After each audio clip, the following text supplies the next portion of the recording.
We move towards this fourth plenary session. I hope all of you had a good lunch. We have a full session between now and 4:30, just under 2 hours.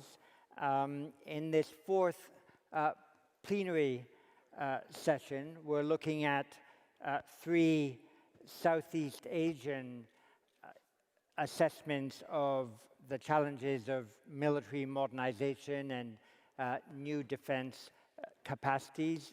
Each one of these countries has a different strategic position within Southeast Asia, even if all are members of ASEAN and have that in common. They all have distinctive national defense and security priorities and different challenges in balancing the need for developing defense capacities while assuring domestic economic resilience, a challenge, I think, in different ways all three of these countries are seeking to meet. We will have all three of the speakers address us in the order in which they appear in the program, and then move in the same way as we've done in the last few sessions to question and answers.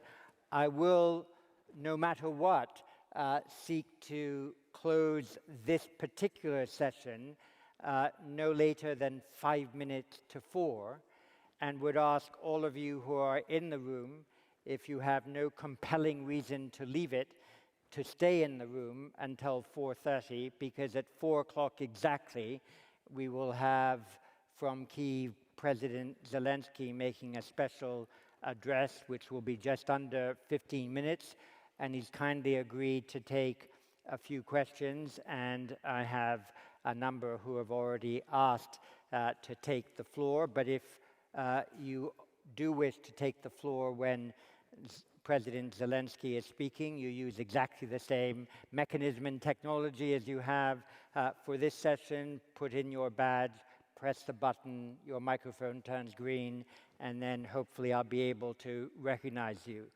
I will close the session pretty much at 4:30, give or take a couple of minutes, so we want to be disciplined between now and then. We're not going to lock the doors, so you are able to leave if you have, as I say, a compelling reason to do so, but we also expect a number of people to be coming in near the end of this session and as 4 o'clock approaches. But this is a very important session because one of the principal points of the Shangri-La dialogue is to ensure that the perspective from the region is well understood and articulated.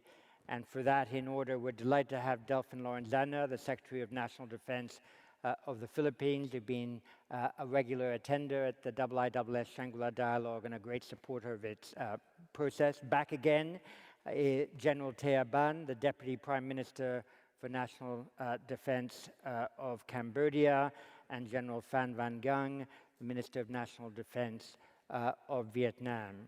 So with that, if I can ask Delfin Lorenzana, if you could address this fourth plenary. Thank you very much, Delfin.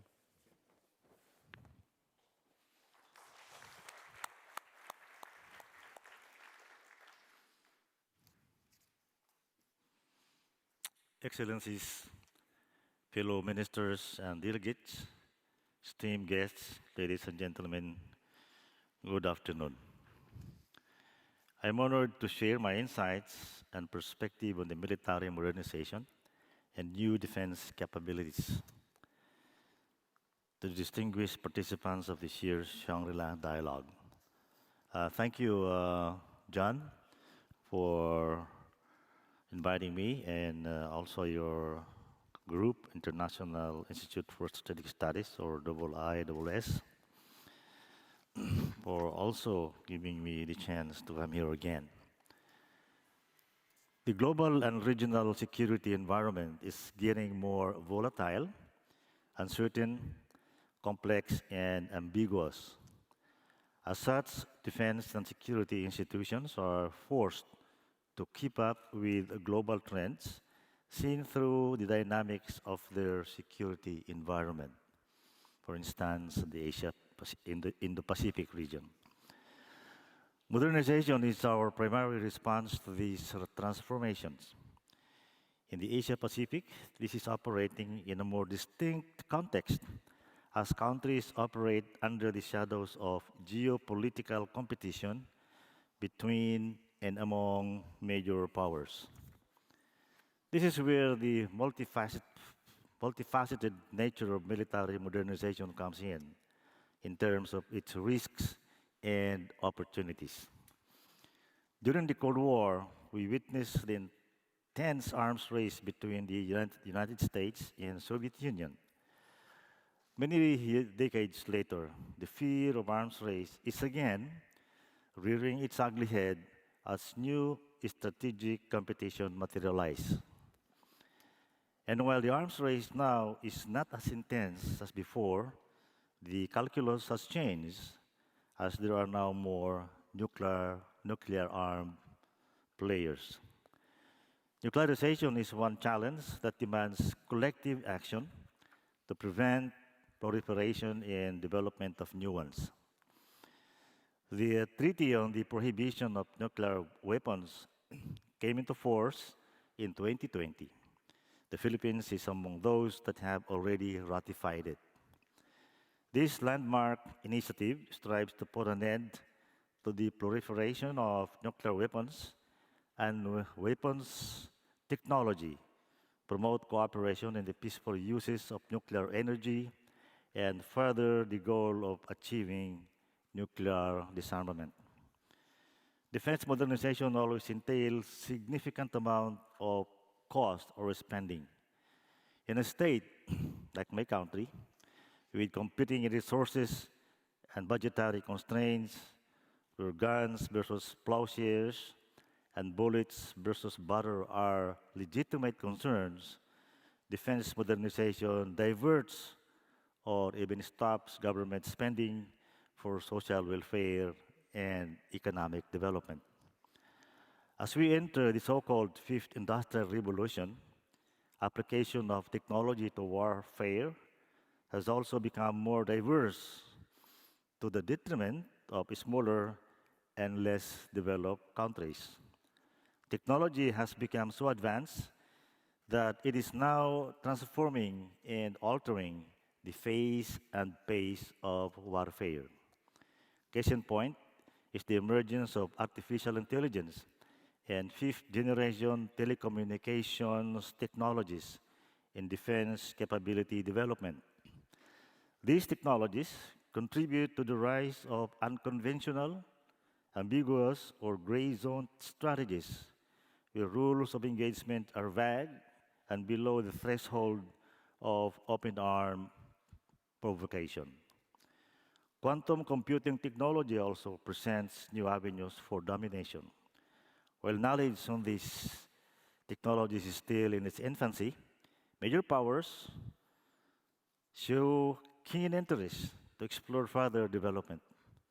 Thus, the competition for technological supremacy is fierce due to the advantage that will accrue to whoever gets there first.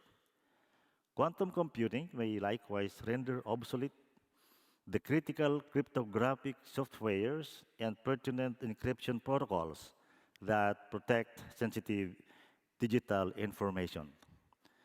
These new and emerging defense capabilities may be exploited not only by state, but also by non-state actors to target people and critical infrastructure at the extreme peril of small and unprepared countries. International regulation is therefore imperative on the use of cyber capabilities, artificial intelligence, quantum computing technology, and other new forms of inventions for offensive and disruptive purposes. Notwithstanding all these risks and costs, new defense capabilities present benefits that are critical in maintaining a stable regional balance. The primary goal of improving defense capabilities is deterrence.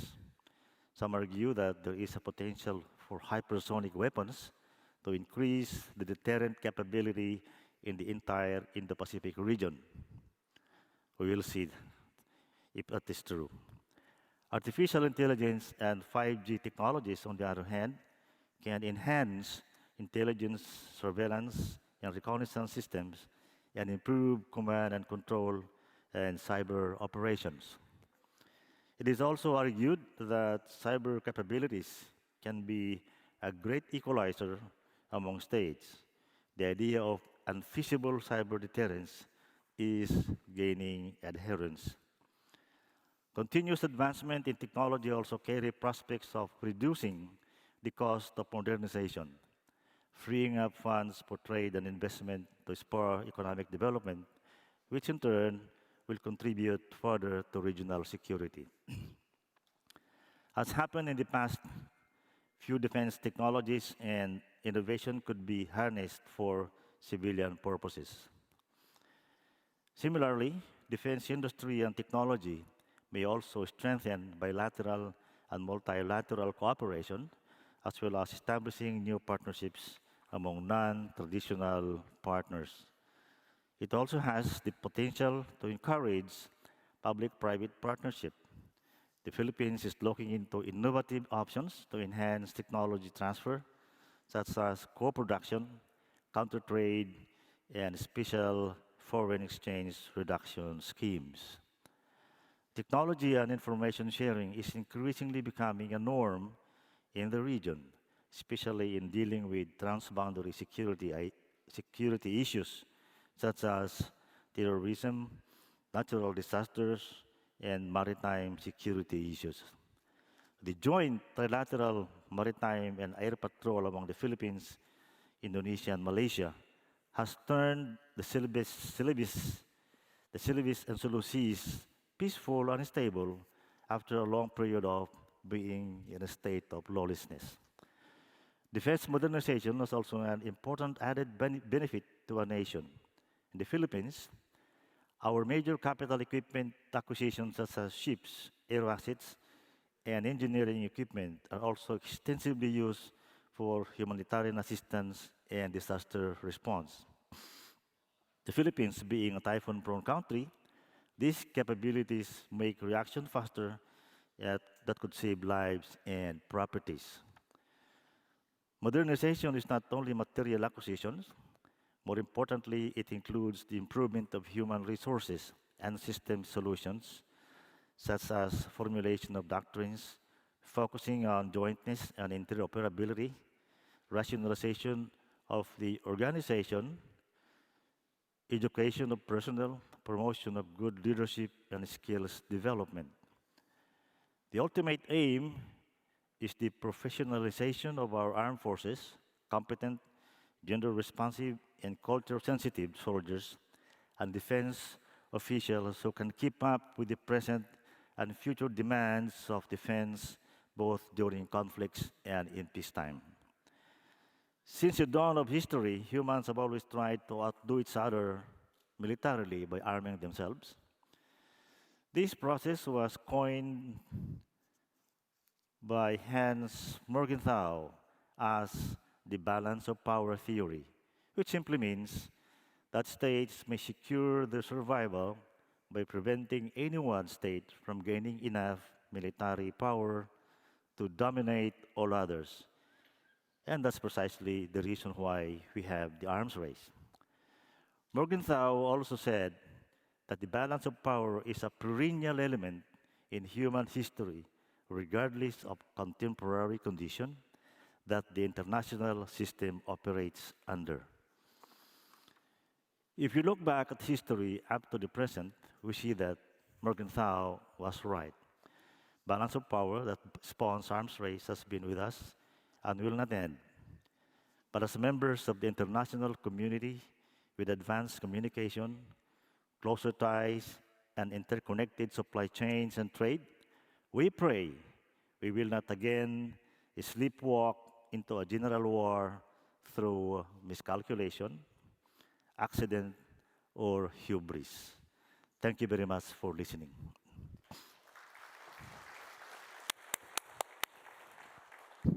Secretary Lorenzana, thank you very much. And you mentioned in your remarks cyber capabilities is potentially a great equalizer, and it allows me to make, as it were, a party political broadcast and say that the IISS has done a lot of work on measuring cyber capabilities, including in Asia and amongst Southeast Asian states. So it's better to understand what are the particular ways in which one might move in advance in cyber capacities, especially given limited funding, but the need to ensure that one has some capabilities in that area.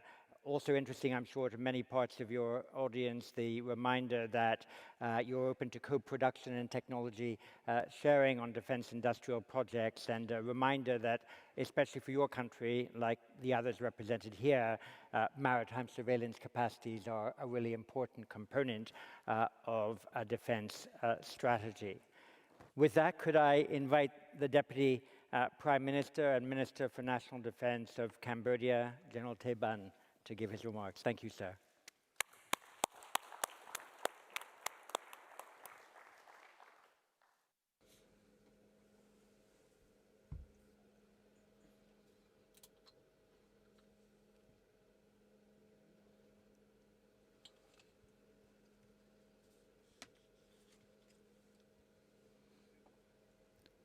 Dr. John Chipman, Excellencies, ladies and gentlemen. First of all, let me express my deepest pleasure to have the opportunity to return to the 19th Shangri-La dialogue after the pause brought on by the COVID-19 pandemic. I highly appreciate the government of Singapore for hosting this important forum while also seeking to contain COVID-19. I am also grateful to the International Institute for Strategic Studies for honoring me as a speaker on military modernization and defense capabilities. While we are not yet free from the impact of the COVID-19, the world at large seems to be encountering more and more new threats, raising concerns about a superpower rivalry, a changing world order, the slow pace of the economic growth, and armed proliferations.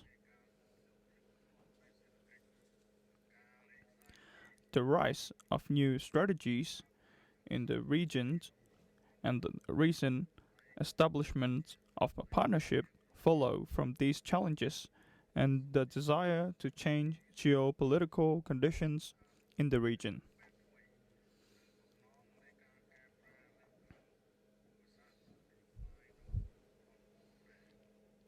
Indeed, resolving issues, ensuring stability, building lasting peace and harmony, and promoting prosperity for the region and the world as a whole depends on joint efforts taken with goodwill, understanding, transparency, and mutual respect.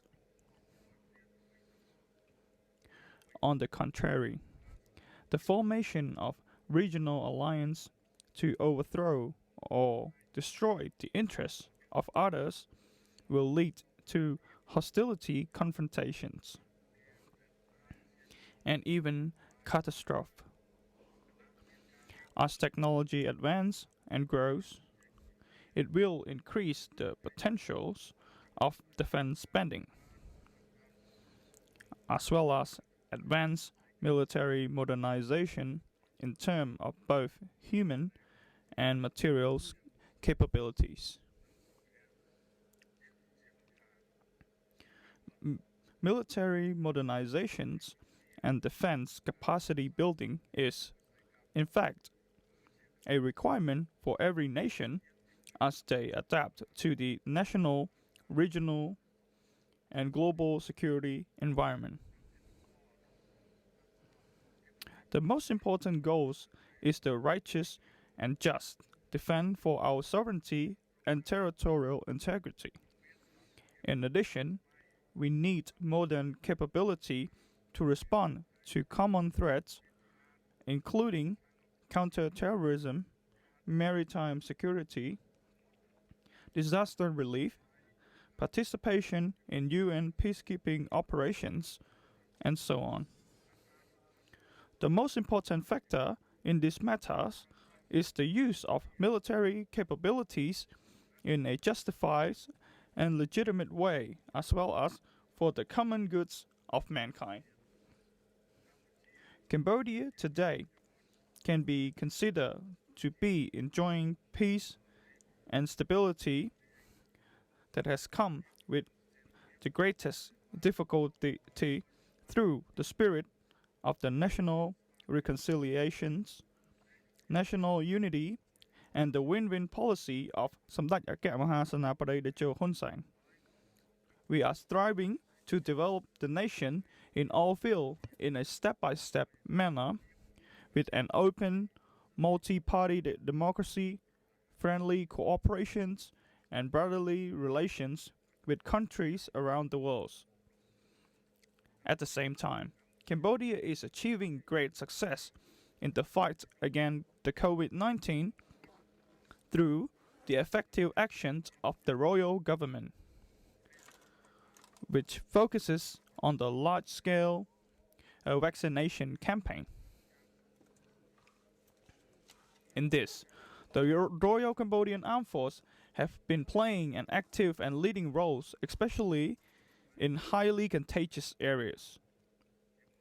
In addition, Cambodia would like to express its gratitude to the World Health Organization and countries that have provided vital vaccines to all Cambodians.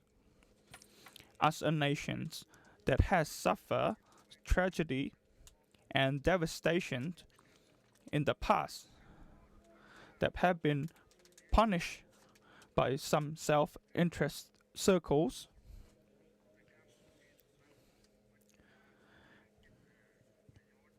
Cambodia has so far opposed the use of force and sanctions to solve problems.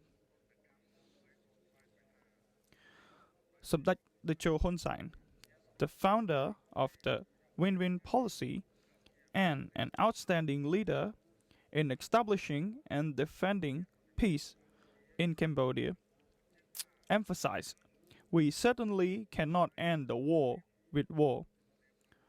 There is only one way, is to negotiate for a peaceful solution. Opponents who choose to go to war will not win. As for the use of sanction in any form to suppress anyone, Cambodia understands that it is not the right option to solve the problem. In particular, the consequences are not limited to those who are targeted by the punishment. Those who try to use the sanctions and unrelated innocent people can also adversely affect it.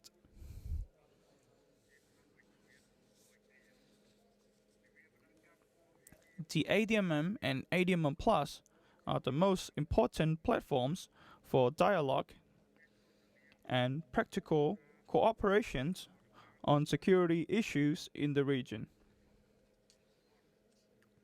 As the chair of the 2022 ADMM, Cambodia is firmly committed to resolving issues through peaceful, diplomatic, and legal manners, as well as respecting mutual interests. In accordance with the selected themes, addressing challenges together, and solidarity for harmonized security. In this way, we want to see that ASEAN is strongly united to ensure its centrality, promoting peaceful coexistence, economic prosperity, and sustainable cooperation with partners countries around the world.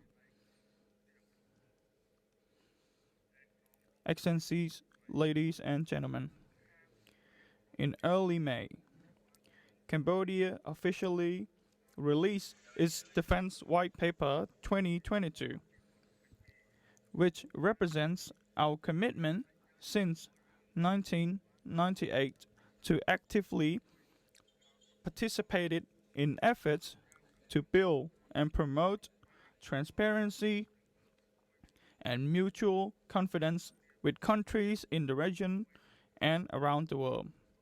With regard to conflicts in the region, Cambodia adheres to the position of resolving dispute with the utmost restraint and by peaceful means in accordance with the international law.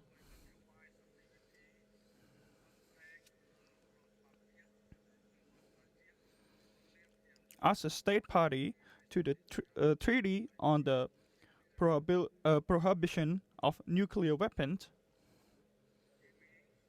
the Chemical Weapon Convention, the Biological Weapon Convention, the Southeast Asia Nuclear Weapon Free Zone, and other relevant international agreements, Cambodia strictly adheres to this principle, which are useful for maintaining peace, stability, and prosperity in the region.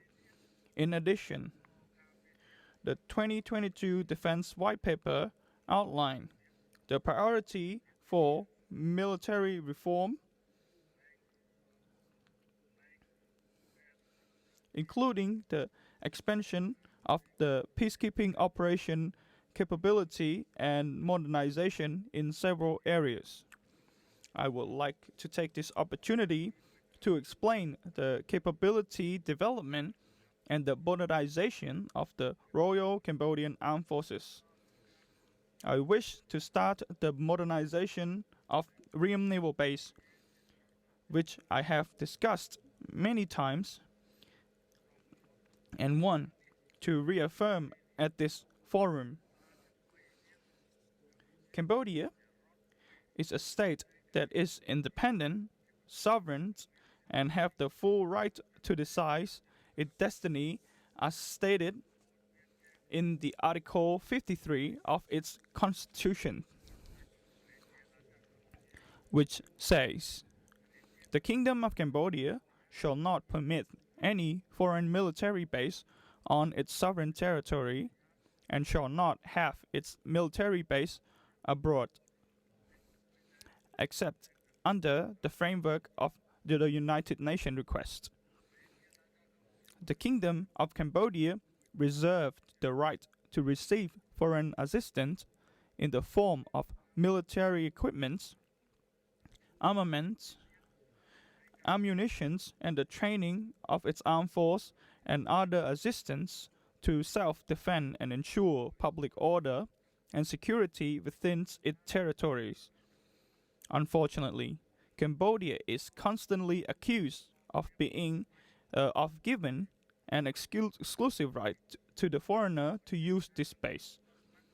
I would like to emphasize that such ground-based and problematic accusations are a complete insult to the authority and the governance of Cambodia. Once again, I would like to ensure that Cambodia is definitely the owner of Ream Naval Base, and that the development of this base is not a threat to the security of any country or region, whether near or far. We consider these allegations as an excuse to undermine Cambodia's interests. I would like to solemnly declare that the capability building of the Royal Cambodian Armed Force is not just about modernization at Ream, We will continue to increase the capability of the Royal Cambodian Armed Forces, not only to ensure the protections of its sovereignty and territorial integrity, but also to successfully fulfill other tasks such as countering terrorism and transnational crimes, search and rescue, peacekeeping operations, etc. Cambodia will continue to enhance the capability of its Navy, Air Force, and air defense system so that they are capable of controlling Cambodia's maritime regions and airspace.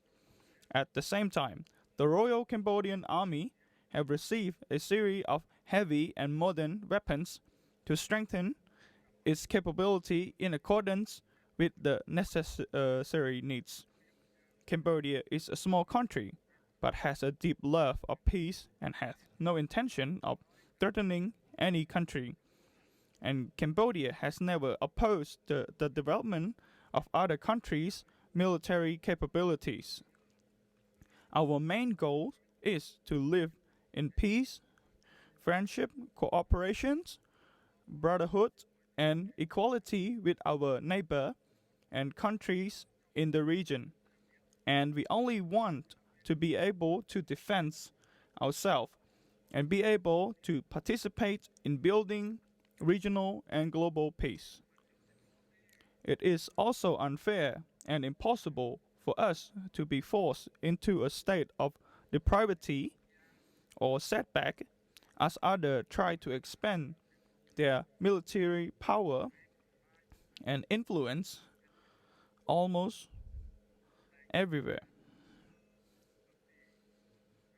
I would like also to reiterate that for the capability building of the Royal Cambodian Armed Force, Cambodia is also always welcome and open to the support of friendly countries regardless of discrimination and adhere to respect of mutual interests.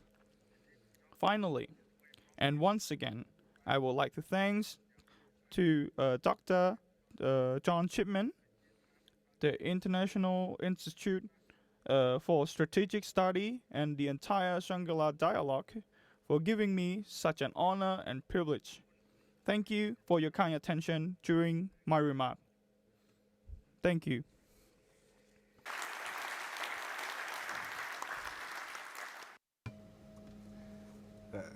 Xin cảm ơn Ngài Phó Thủ tướng và Bộ trưởng Quốc phòng. Tuyệt vời là Ngài đã nhắc nhở cái khán giả trong hội trường này là Campuchia sẽ chủ trì hội nghị ADMM Cộng năm 2022. Tôi nghĩ là mọi người sẽ quan tâm rất là chặt chẽ với sự kiện này, cũng như là Ngài đã nhắc nhở chúng tôi về việc cái chương trình cải cách quân đội, các hoạt động về gìn giữ hòa bình Liên Hợp Quốc, và có thể thấy là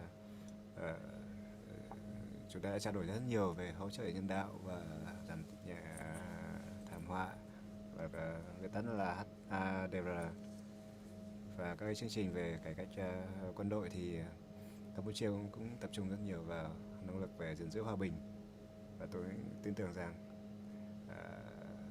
cái hoạt động này sẽ được chào đón nồng nhiệt ở trong khu vực. Và một lần nữa thì cảm ơn về bài trình bày và làm rõ liên quan đến căn cứ hải quân và phù hợp với lại hiến pháp của Campuchia trong việc không cho phép sự hiện diện lâu dài của căn cứ nước ngoài. The fact that you provided them in the text of your remarks is really helpful to this dialogue, so thank you very much to you for that. Could I now invite General Phan Van Giang, the Minister of National Defense of Vietnam, to address us. Thank you, sir.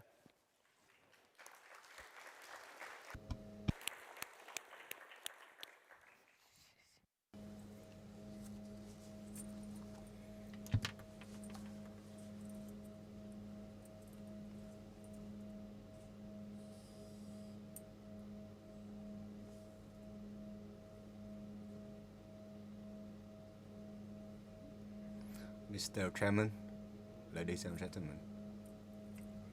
At the outset, I would like to express my sincere thanks to the Ministry of Defense of Singapore and the IISS for providing me with this opportunity to attend and deliver a speech at the 19th Shangri-La Dialogue. The topic of my presentation today is enhancing defense capability to safeguard the nation. Distinguished delegates, we have been witnessing a world of which is full of unpredictable changes. Non-traditional security issues are emerging more frequently and resulting more grievous consequences, requiring collective efforts of the international community to respond. At the same time, traditional security issues are still present, some of which have become more complicated and may arise in certain locations and regions. While peace, cooperation, and development have always been the common aspiration of mankind, strategic competition, conflicts of interest, and disputes over sovereignty and territory between countries will continue to occur. Therefore, bolstering national defense capability to safeguard the nation is truly an indispensable and objective demand for each and every country. Survival has always been an instinct of nature and mankind.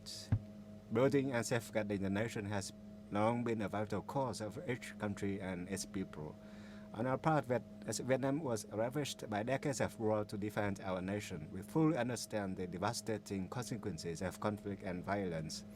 Thus, it is our policy to build our military and ensure sufficient defense capability to better protect our fatherland and firmly safeguard the independence, sovereignty, territorial integrity, and interests of our nation and people, while fulfill our noble international obligations. The Vietnam People's Army is from the people, for the people, of the people, and by the people. Having inherited and upheld the spirit of patriotism and the quintessence of military arts, and having received the support of international friends after nearly 80 years of development, the VPA, together with the Vietnamese people, has enjoyed valiant victories in the struggle for national liberation and protection. At present, the Vietnam People's Army continues to bring into full play its important role in building the whole people defense. It also serves as the vanguard in responding to many non-traditional security challenges, especially through search and rescue, disaster prevention, and response to the COVID-19 pandemic. Also send our forces to participate in and contribute to the UN peacekeeping operations and initial accomplishments, which were honored and recognized by international community. Vietnam's national defense is the whole people defense posture. It is peaceful and self-defense in nature, proactive, resolute, and persistent in preventing and repulsing the risk of war. The overarching goal of Vietnam's national defense is to firmly safeguard the independence, sovereignty, unity, and territorial integrity of the fatherland, protect Vietnam's national interests, and maintain political stability and peaceful environment for national construction and development, as well as remain committed to upholding its noble international responsibilities and obligations for the world and the region. From Vietnam's point, to strengthen defense capabilities is to enhance collective strength of the entire military forces, people, and the political system. It also encompasses bolstering the overall might derived from politics, resolve, and economic, scientific, and technology, rather than relying solely on improving military strength. We advocate strengthening defense capability not merely through the purchase, production, or modernization of weapons and equipment, but also through various other aspects. These including bolstering military and defense strength through a synergistic strategy, taking into account the demands and missions entailed in national construction and protection, combat capabilities, and the capacity of the armed forces. Strengthening defense capability is also reflected in the organization, structure, weaponry, military art, science and technique, and logistical support facilities that are regularly maintained, improved, and ceaselessly developed to meet the requirements of the people's will to safeguard the nation. And first of all, it is the utmost importance to build the Vietnam People's Army that is strong in politics and spirit, with a principle of men before arms, have high collective strength and combat capabilities, uphold absolute loyalty to the nation and people, and meet mission requirements in all military and defense situations. Second, it is necessary to build a modern military in terms of organization and structure, an army that is lean, neat, and strong, with a reasonable structure among force components, in accordance with the art of warfare, weaponry, and equipment. In addition, it is essential to develop high-quality human resources, including permanent forces, reserve forces, the militia, and self-defense forces, to promote the synergy of the all-people national defense. Third, it is necessary to research and develop Vietnam's advanced and modern military science, doctrine, and military art, in line with the national defense and military strategy, suitable for today's warfare in a technologically advanced era as today. Fourth, it is essential to develop a modern, dual-use, and self-reliant defense industry and expand international cooperation with potential partners. The Ministry of National Defense of Vietnam advocates developing the defense industry not only for military purposes, but also for the welfare of the Vietnamese people via dual-use technologies and products. This will not only meet the requirements of strengthening national defense capacity to fulfill the obligation of safeguarding the nation, but also contribute to Vietnam's socio-economic development and improve the people's living standards, in line with the instruction of President Ho Chi Minh. The Vietnam People's Army is an army of ready for combat, ready for work, and ready for production. The Ministry of National Defense of Vietnam is preparing to organize the International Defense Expo at the end of this year, in the hope that partners from various countries can meet, exchange, and open up cooperation opportunities for shared development. Fifth, in order to strengthen national defense capabilities, modernizing weapons and military equipment is of great significance. However, Vietnam's consistent position is to focus only on modernizing weapons and military equipment in service of defending the fatherland and safeguarding peace. I would like to reiterate and emphasize that the national defense of Vietnam is peaceful and self-defense in nature. To enhance our capabilities to safeguard the nation, Vietnam's position is to strengthen its defense capabilities with its own internal forces, conditions, and capabilities, does not plan to join any military alliances, side with one country against another, or give any other countries permission to set up military bases or use its territory to carry out military activities against other countries. And Vietnam does not resort to the threat or use force in international relations. Vietnam is actively engaging in comprehensive and extensive international integration and striving to reinforce strategic trust with other countries. It's our aspiration to expand defense cooperation, improve the capability to defend our nation, and jointly address common security challenges on the basis of respecting each other's independence, sovereignty, and territorial integrity, and in line with the fundamental principles of international law. For mutual beneficial cooperation and shared interests of the world region and the international community, distinguished guests and delegates, throughout its history, the nation of Vietnam has ravaged by countless wars, suffering, and losses. To this very day, when the war has ended for nearly half a century, its legacy still leaves a heavy burden of our country. Vietnam fully understands the value of peace, and we are determined to preserve peace and protect the independence, freedom, sovereignty, territorial integrity, and the interests of our nation and people. It is also our hope that countries and peoples in the world and the world at large can enjoy peace, freedom, prosperity, and happiness. As you all know, Vietnam has always adhered to its foreign policy of independence, self-reliance, peace, friendship, mutual beneficial cooperation, and equitable development, diversification, and multilateralization of external relations. Vietnam wishes to be a friend, a reliable partner, and an active and responsible member of the international community. Regarding the sovereignty disputes in the East Sea, also known as the South China Sea, we resolutely and firmly adhere to the principle of settling disputes and its agreements by peaceful means on the basis of respecting the independence, sovereignty, and legitimate interests of other countries. Also advocates complying with the international laws, including UNCLOS 1982, commits to strictly uphold the DOC and looks forward to building an effective and substantive COC with better legal clarity. Strengthening defense capacity without transparency can easily lead to suspicion and misunderstanding. Without such cause, it might also result in an arms race. Consequently, the strategic trust between countries declines, strategic competition increases, and the risk of confrontation persists. Traditional security becomes more complicated, and the potential for war and conflict become unpredictable.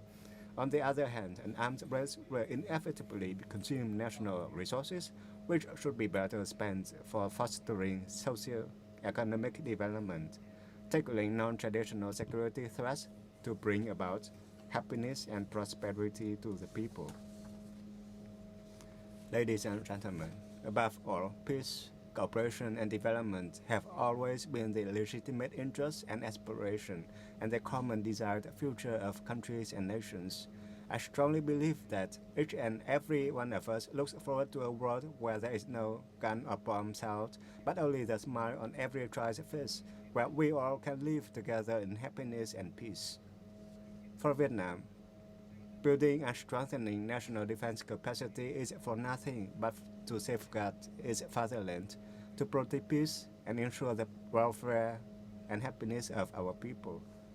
We want peace for the region and the world. To that end, we are in need of political and strategic trust, cooperation for development in the spirit of equality and mutual respect, respect for international principles, standards, and law, and respect for cooperation mechanisms and commitments. I believe that international forums like Shangri-La Dialogue offer good opportunities for us to meet and exchange. This will help deepen our mutual understanding and trust and open up new opportunities to establish relations, cooperate for mutual interests and the interests of the world and for the prosperity of each nation and people. Thank you very much for your kind attention.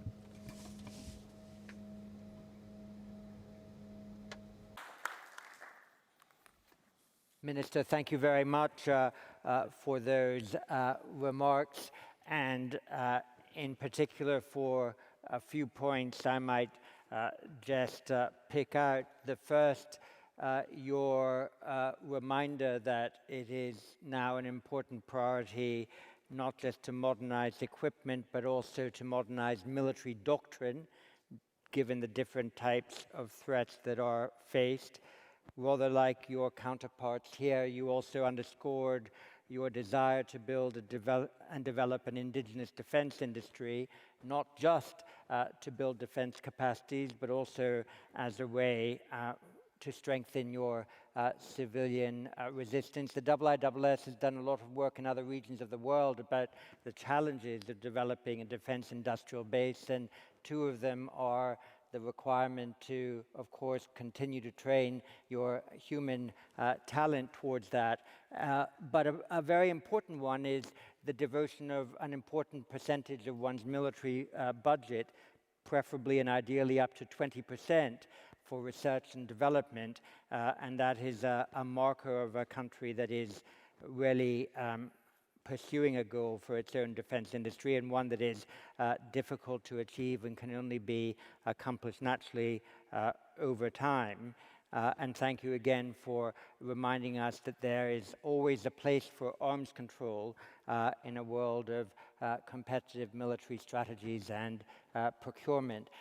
With that, I'm going to open the floor for a few questions, 4 or 5, and then come back to the panel. A reminder to them that they all look at the clock, as we need to close this at about 5 minutes to 4, just before. So I invite some discipline also on behalf of those asking questions. And let me start with Chulania Atanyaka from Sri Lanka. Thank you. Thank you, Chair. My question is an open one to the panelists. We see that there is an increasing competition in the undersea war domain between the great powers. As you have been discussing military modernization in your respective countries, I would like to know how you are preparing for this new development. Thank you. Thank you. And from the US and the IISS, Aaron Connolly. Thank you, Dr. Chipman. General Giang, I'm curious, I understand you began your military career on Vietnam's northern border with China, and that before you assumed a national level leadership position in 2014, you served as commander of Military Region 1, also on the border with China. I wonder what lessons you took away from those experiences and how you might apply them to your position today. Thank you. Thank you very much. And from Vietnam, Bic Tran. Thank you, Dr. Chipman, and many thanks to the three ministers. So my question is for General Phan Giang. So it is said that the majority of Vietnam's military equipment and weapons came from Russia. And in recent years, Vietnam has recognized the need to diversify its arms suppliers. So, after Russia's invasion of Ukraine, this need is become more urgent. So I wonder what is the plan of Vietnam to lessen its dependence on Russian arms? Thank you. Thank you very much. And from Singapore, Swee Wee. Thank you. My question is for Minister Banh. What is the nature of the arrangement with China on the base? What kind of money did China give Cambodia for the base, and what did Cambodia promise China in exchange? Thank you. And from Cambodia, Chansan Bath Bong. Good afternoon. I'd like to direct my question to Deputy Prime Minister Somdach Pichesna Banh. So Cambodia recently recruited about 400 new officers as part of its medium-range missile defense corps under the Ministry of National Defense. So my question is that part of Cambodia long-term modernization plan, or is it Cambodia respond to the deteriorating military landscape in the region? Thank you. And from Germany, Maybrit Stunbaum.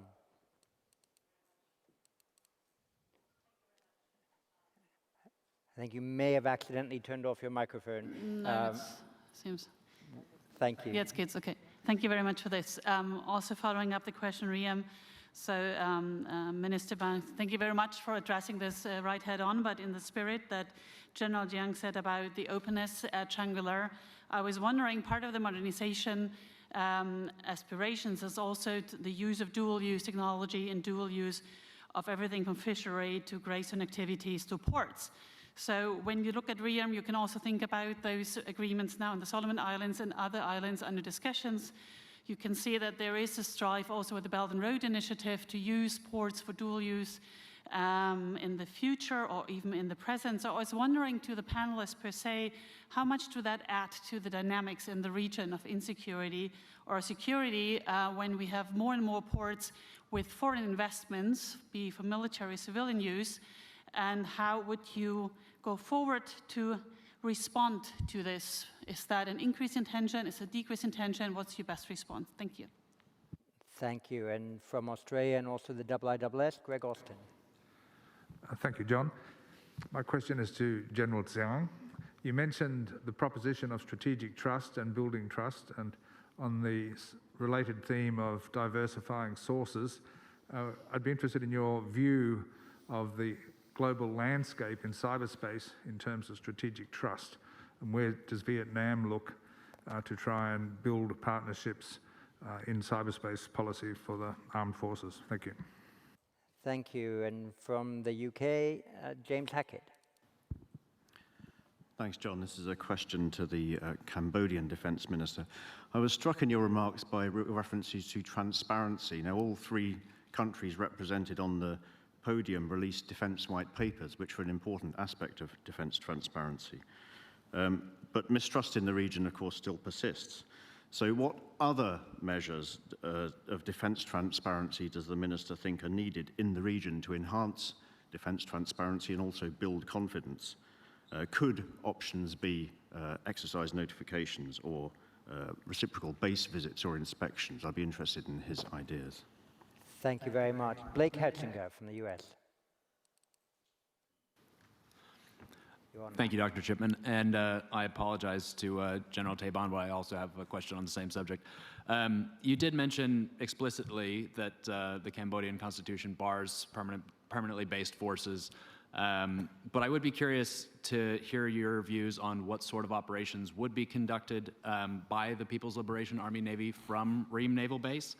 And also, you know, on the theme of transparency, if this was an issue that was discussed, as you mentioned, Cambodia holds the ASEAN and ADMM chairs. If this was something socialized with other ASEAN member states and your neighbors prior to the groundbreaking this week, and how this arrangement might affect their interests in the Gulf of Thailand and South China Sea, or thinking longer term in terms of the stalled South China Sea Code of Conduct. Thank you very much. I think we've got quite a lot there. So just out of fairness to our speakers and out of prudence for the timing as well, could I maybe ask first the Defense Minister of Vietnam to answer the one or two questions posed to him? You've got a couple of minutes as well for your questions, and if there's anything you want to do to sum up, then Secretary Lorenzana, we'd be delighted to hear. But first, Vietnam, you can speak from your chair, and we'd be delighted to hear a couple of your responses to those questions, not least from your own national about the diversification of weapons supplies to the country.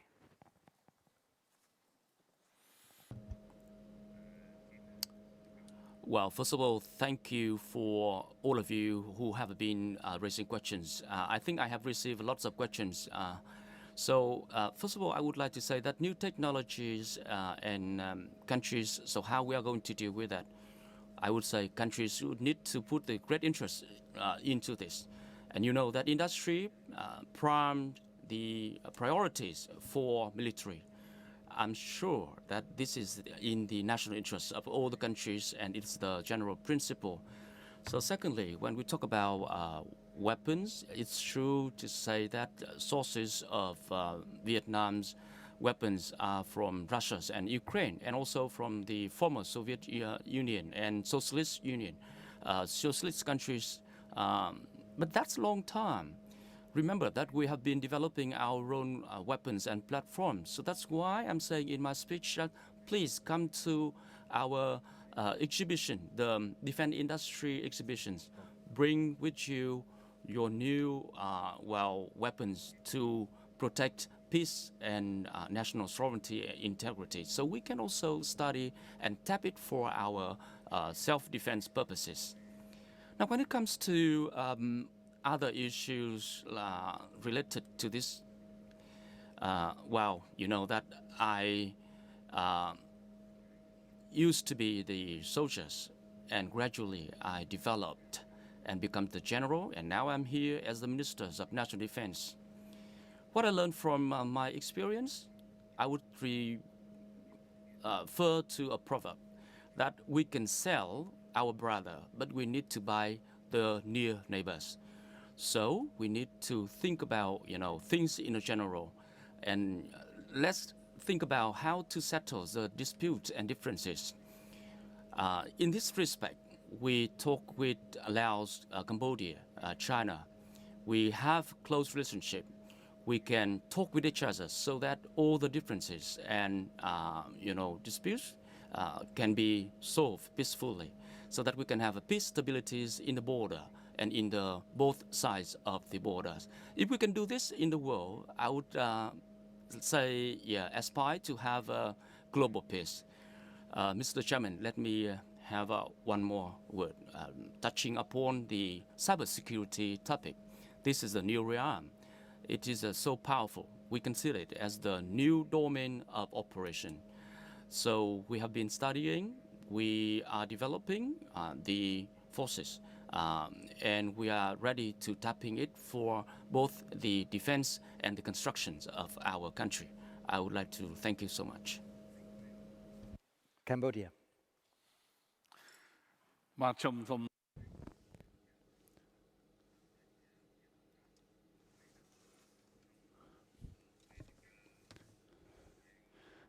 Thank you very much, and I am very pleased to come into this meeting, and I would like to give some clarification regarding the Ream Naval Base. Maybe you want to know about the issue and the transparency with regards to the use of the Ream Naval Base. I would like to clarify that I have given many clarification in Cambodia. We do not have a large territorial sea, but we do have territorial sea, and therefore we need the capability to protect our maritime space and maritime territorial integrity. And in order to do that, we need to have a proper naval base, and this is necessary.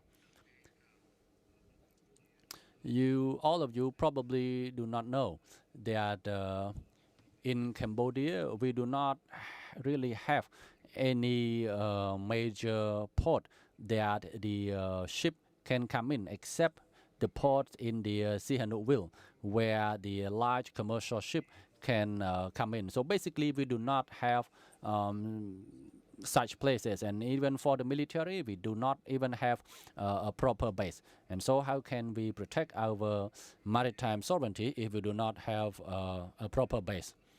And therefore the modernization or the development of the repair workshop, the pier, the dry dock should not be surprising. What is surprising, however, is the fact that we have grant aid, and that seems surprising for many people that we have received the grant aid from the People's Republic of China. But I think that should not be surprising.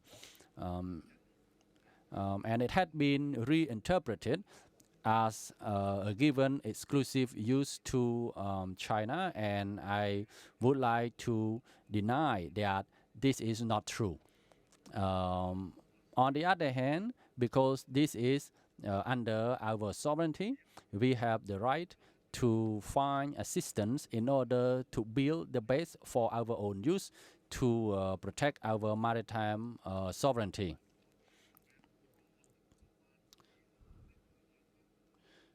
So we have sought for the development of our base for a very long time, especially to repair the ships and the vessel. And it doesn't have to be the navies that have to belong to this country or that country. Any ships from any country that need emergency repair in the territorial sea can just come into our port to receive the repair. When we want to talk about the transparency, I think basically we have built this in the Cambodian sovereignty. So basically we build it based on our own needs. So I would like to clarify this again, and just like I have clarified before, there is nothing more than the enhancement of the Royal Cambodian Navy. So that we have the capability, we have the place, we have the port, we have the repair workshop. And also we would like to make the base capable of receiving large naval ship, and we have to have a little bit deeper for the sea. With regards to the next question about the recruitment of the hundreds of new officers and soldiers, I would like to clarify that for the military, this is normal because the military have to retire, and so we have to recruit more officer and soldier. And how do we manage this? How do we allocate them to what unit? I think this is the Ministry of National Defense of Cambodia to decide, and I think this is within our right to prepare that. And it's not just 400, there are even more than that. and how to use that. We will use it based on the requirement of the Ministry of National Defense of Cambodia, and I think that is normal. Thank you. Thank you. Secretary Lorenzana, a few closing reflections. Thank you, Jan. Yeah, I'd like to deal on two questions that was asked a while ago. Number one is the increasing competition between major powers and how the countries are dealing with it, especially my country, the Philippines. And number two is the diversification of sources of military equipment. Number one, the increased competition of major powers and how we deal with it. We deal with it very delicately. In fact, it's like walking on a tightrope. My president said it's a slippery slope to navigate between two superpowers, considering that we are down right smack where some of the disputes or flashpoints happen in Southeast Asia.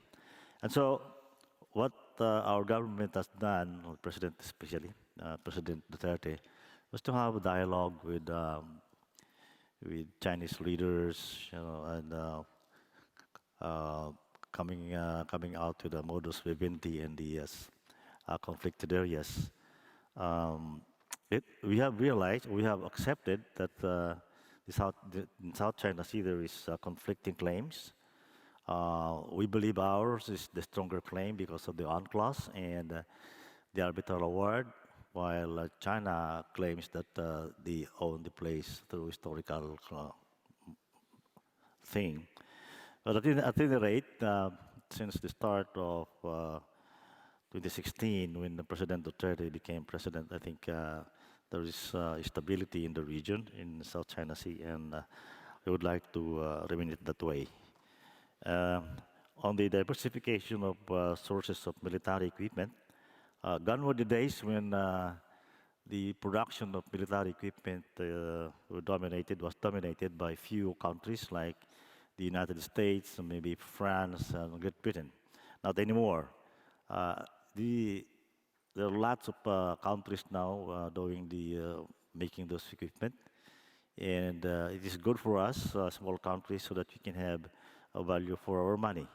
Now, there is a problem that was put forward about interoperability. We think we can buy equipment from other countries, a mix of equipment, because interoperability, as we understand it, is this equipment can work together. And the technology on combat management system, telecommunications is already there.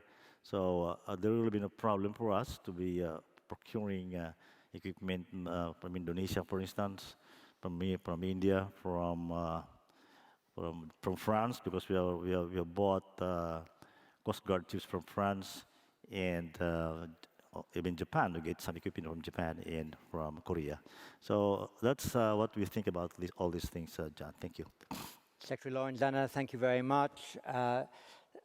That's brought this plenary to a close. I want to thank the three of you for your splendid remarks and direct answers to questions, some of them challenging, but this is the purpose of the Shangri-La dialogue, and we have done a great deal to clarify some of the issues that have been raised. I want just to add one point before we close, which is you will have noticed that during the day a number of young leaders from Southeast Asian states and others have taken the floor from all of these countries. We've had young analysts well under the age of 40. The IISS itself is keen to do what it can to strengthen the successor generation. The modernization of intellectual talent is an important purpose to which we apply ourselves, and I want to thank all of the sponsors and also our nominees for having ensured that we have more than 40 young leaders here present who've been able to engage their own national leaders in this transparent and invigorating way. Could I ask you to do two things? First, in a second, to thank all three of our speakers. They will now come and return to take up their seats in the hall, because in 3 minutes we will have the special address from President Zelensky. But thank you very much, all of you, for your presentations.